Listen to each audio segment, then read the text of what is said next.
What's up, guys? Working on Van 62 T-Bird today. Like I said last Friday, get everything set up.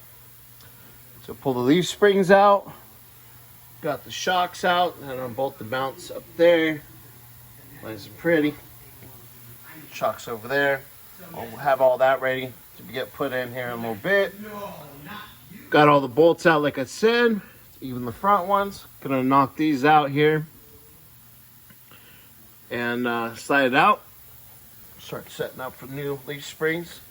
Like I said, we got new pads for both sides. Super cool. Get this all bolted back in here in a little bit. Let's see, what can we do here? Let's see. Where's the hammer? Whew. We got new shackles and everything. So, throw these out.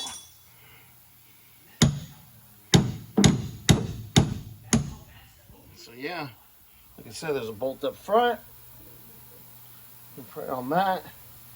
But yeah, I'm gonna set you guys down. Get back to you guys in a minute here.